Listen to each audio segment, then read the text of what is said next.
Oh, sorry. Apologies, I had to take my face. You're here enough, you know. I don't want to kill you. You're the last person I want to kill. I love you. I love you. Nicolas Cage plays Nicolas Cage as one half of the internet's memes, and Pedro Pascal is 1/4 of the internet's memes and the unbearable weight of massive talent. Okay, so if you've visited the channel before, you know we're all huge Nicolas Cage fans here. That's why we're all pretty excited for this movie that was coming out, and I have to admit I was kinda just half excited for it because the one thing that drew me to it, of course, was Nicolas Cage. I love Nicolas Cage. He's this energetic, fun talent. Sometimes he gives very dramatic roles, sometimes he gives very goofy roles, but he's always giving it his all. But what wasn't drawing me to the movie was the idea and the story. You've seen this kind of story before where an actor or actress plays him or herself and starts off as kind of an awkward comedy and then it gets stranger and stranger and it turns into a really crazy adventure. I was afraid I was just gonna get another one of those movies with this one, and I was half right. The story and writing is pretty much exactly what you would expect it to be. Nicolas Cage is invited out to this eccentric guy's place where he's a huge fan. The guy that owns this house, what's his name? Javi. Is Javi gonna want me to, Would that really be the weirdest thing you've done for a role? Cage is of course self-aware and poking fun of himself a little bit, and the person he's going to visit is not just eccentric, but has something else going on. He doesn't know whether or not he can trust him or not, and it ends up in a big climax that has a lot of like car chases and violence and gunfights and fistfights and so forth. I mean, you've seen this type of movie before. So the bad news is this is just another one of those movies. The writing is not especially original. It's something where if you've seen one, you've kind of seen them all and nothing that new is thrown in. Not to say the writing is terrible. It's not one of those films where they try to throw a joke at you and it just really doesn't work and it's painful. No, if a joke doesn't land, it's a little bit more laid back. It's kind of like Big Lebowski. It's almost intentional. It's kind of the idea, but there's nothing really that new added to it except for two major elements. One of them is the two main actors, Nicolas Cage and Pedro Pascal. I get the feeling Nicolas Cage is gonna steal the show again. I mean, he's literally playing himself, an exaggerated version of himself. That's important to make clear here. It's a Nicolas Cage who is in on the joke, which I feel like he's always been in on the joke, but this one is really acknowledging he's in on the joke and he's having fun with it. But that makes a lot of scenes that aren't written that funny suddenly really funny because he has such a unique delivery.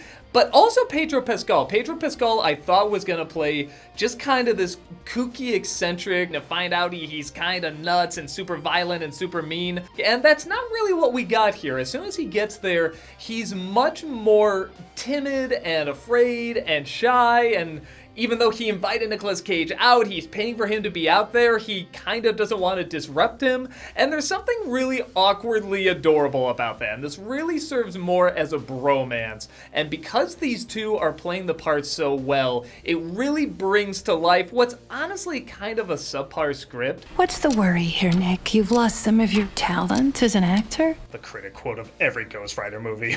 But that brings me to the other thing that is impressively good about this movie, the editing. The editing in a comedy like this has to be delicately done, and I feel like there's been a lot of comedies that have come out where I've recommended them, but I acknowledge when a joke doesn't work, it's really painful. And that's not how this one works, and I think a lot of it is because of the editing. A lot of the times the editing can suddenly make a joke that wouldn't get a laugh. The pacing in this movie is very tight, and it's very cleverly done because they will have a person say a joke, and most comedies either cut super fast where you can't even let the joke sink in, which sometimes can make it funny, but other times you're just like, oh, they're cutting super fast because they know they don't have something funny there, or holds on a joke too long. Somebody will say a line and it's almost like they're waiting for a laugh track.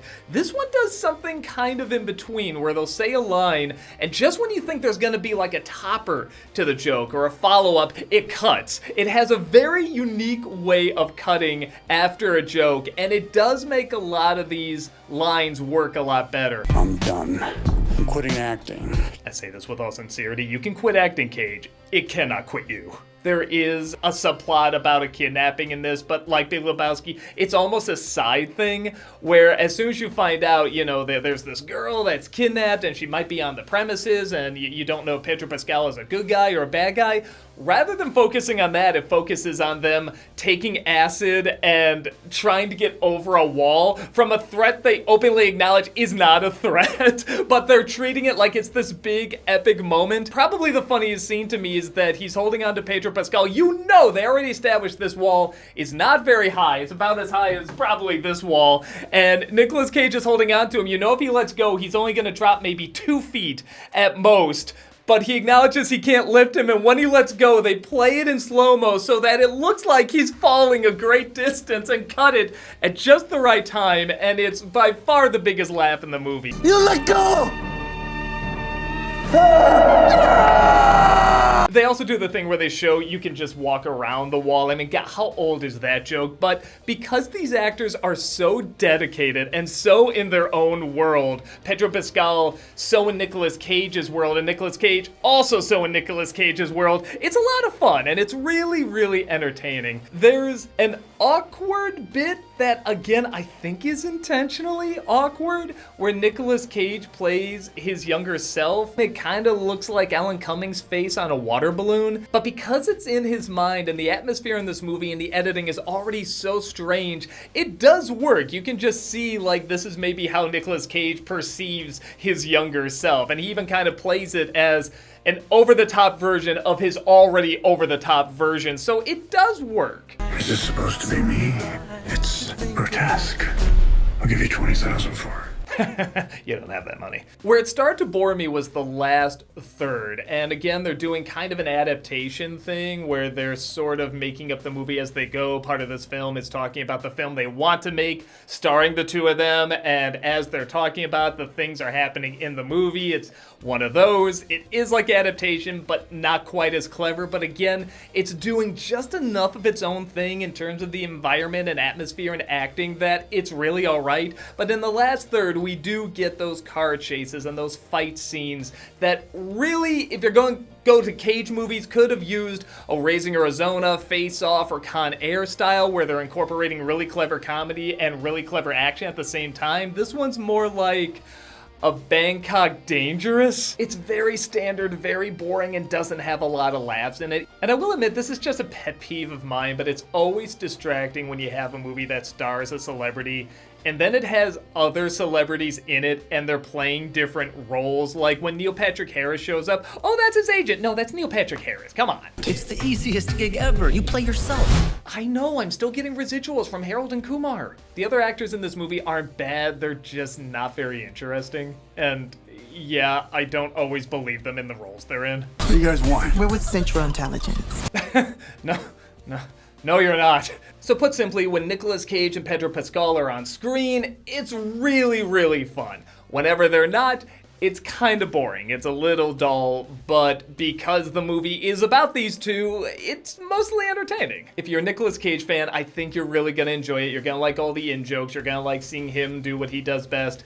If you're not aware of Nicolas Cage or don't get into his movies, I don't think this is going to be the film for you. It really is all about him and this weird story that's going on, that if you're not aware of his movies or what his attitude and acting style is, I don't think this is going to be a film that entirely wins you over. If anything, you'll probably be annoyed by it. But because so many of us do know who he is and enjoy his stuff and like sharing memes of him on the internet, I think this is a movie made specifically for those people. Also, I do like the call out to some movies that do deserve more attention, like The Cabinet of Dr. Caligari. So while I do think, man, there is like a really smart, clever movie that's trying to get out of this that I feel like could last for years and years, that could be a good satire of like the world of Hollywood and celebrity and actors and so forth, you know, something kind of like Birdman, I think this is a satisfactory comedy. I think it's just weird enough and just funny enough that's worth recommending.